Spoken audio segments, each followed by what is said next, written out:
रहे हैं। उसके अलावा आप मॉडर्न हिस्ट्री की बात कर लीजिए, 2 प्रश्न ऐसे मिलेंगे जो आपको चुनौतियों से भरे रहेंगे। वहां पर आयोग ही बताएगा कि इस प्रश्न का सही उत्तर क्या होगा। ऐसे भी प्रश्न पूछे गए हैं, बहुत ट्रिकी भी।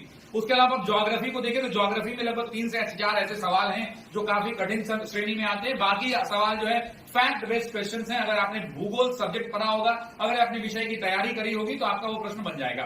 मैथ्स के अंदर में अगर पेपर का लेवल कहें तो मैथ्स को आसान कह सकते हैं, आसान से मॉडरेट में कह सकते हैं। 3-4 ऐसे प्रश्न थे जो थोड़े से ट्रिकी टाइप के दिख रहे थे। बाकी रीजनिंग अगर देखें, पूरा रीजनिंग आसान था, अच्छे से इजिली वो अगर पजल भी है, बॉक्स में भी मिसिंग वैल्यू भी है, ट्रायंगल्स गिनने वाली बात भी वो भी बनने लायक था। विज्ञान खंड को आप देखें तो 4-5 ऐसे प्रश्न आपको विज्ञान में दिखेंगे जो चुनौती वाले थे, जहां पे ऑप्शन में आप कंफ्यूज करेंगे। होता है ना कि देखते मार देंगे ए होगा और नीचे ऑप्शन बी सी डी नहीं देखते हैं, लेकिन कभी कभी ऐसी गलतियां हो जाती है। एक सोनार का प्रश्न था, वो काफी पहले ही ऑप्शन में दे रखा था कि समुद्र तल से मापने वाला था, तो बच्चा बी सी नहीं देखता है।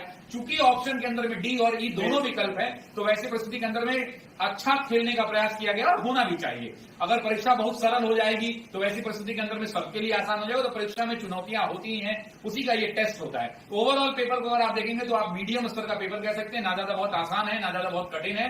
और वैसी परिस्थिति के अंदर में चुनौतियां तो बच्चों के लिए एग्जामिनेशन हॉल के अंदर में होती हैं और होती ही।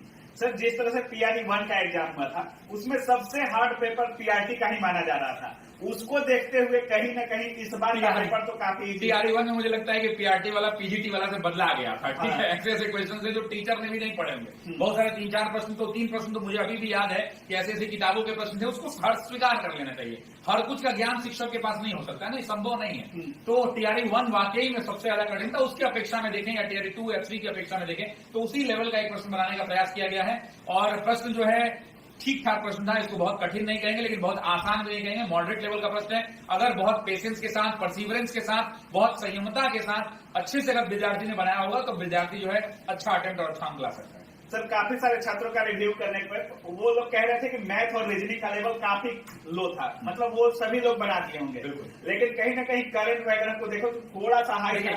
सर, इस पूरे परीक्षा में ये जो पीआरटी का पेपर है, कौन सा सब्जेक्ट का पेपर आपको ऐसा लगा जो अगर वो छात्र कर दिया होगा तो रिजल्ट मेकिंग सब्जेक्ट बन सकता है? करंट अफेयर्स का क्वेश्चन 14 से 15 प्रश्न करंट अफेयर्स के थे, जिसमें 7-8 प्रश्न बनने लायक थे। उसके बाद कुछ ऐसे डेटा बेस्ड क्वेश्चन थे जो हर किसी को एग्जामिनेशन हॉल में याद नहीं रह सकता।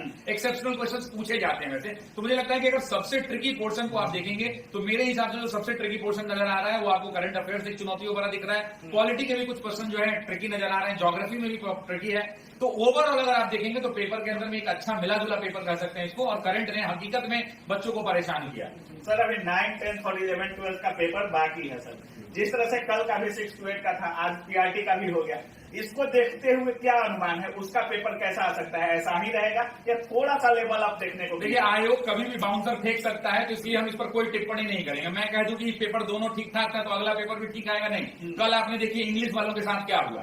कल जो 6 to 8 के अंदर में लिटरेचर ना 1 to 5 में पहली बार पूछा नहीं गया था, 6 to 8 में पिछली बार के नेट जेआरएफ के भी क्वेश्चन दिखे हैं, हमारे शिक्षक बता रहे थे। तो उनके साथ तो भाई बाउंसर हो गया, तो आयोग कभी भी बाउंसर फेंक सकता है, इसका कोई गारंटी नहीं। तो ज्यादा खुश होने की जरूरत नहीं है, इंतजार करिए और प्रभु से प्रार्थना करिए कि हमारे साथ बाउंसर ना पटका जाए। बाकी सब अच्छा ही होगा क्योंकि आपने मेहनत किया है, आपकी मेहनत पर भरोसा रखिए और सफलता आपको मिलेगी। सर, लैंग्वेज पेपर को लेकर क्या बोलिएगा? लैंग्वेज आसान था भाई, पैसेज वगैरह जो था डायरेक्ट पैसेज, हिंदी में भी बात कर लें, इंग्लिश में भी बात कर लें, बहुत कठिन नहीं था। जो ग्रामर के भी पोर्शन पूछे गए थे 1 to 5 के अंदर में, तो लिटरेचर था नहीं, ग्रामर भी था, वो बहुत कठिन ग्रामर नहीं था। तो मुझे लगता है कि क्वालिफाइंग हर बच्चा क्वालिफाई इसमें कर जाएगा। सर, जिस तरह से आप कह रहे हैं या छात्र भी आज कह रहे थे कि थोड़ा सा लो था पेपर, तो कहीं न कहीं अगर लो रहेगा तो छात्रों का जो कट ऑफ है वो तो ज्यादा हाई हो सकता है। सर, क्या कुछ बोलिएगा, जो औसत अंक है उसको लेकर क्या कुछ बोलिए? देखिए, औसत अंक और कट ऑफ पे मैं कभी टिप्पणी नहीं करता हूं। मैं इसलिए टिप्पणी नहीं करता हूं क्योंकि कट ऑफ ना हमको पता है ना आपको पता है। इसकी एक प्रक्रिया है मेरे भाई, पूरा नंबर का पूरा पहले कॉपी जाएगा,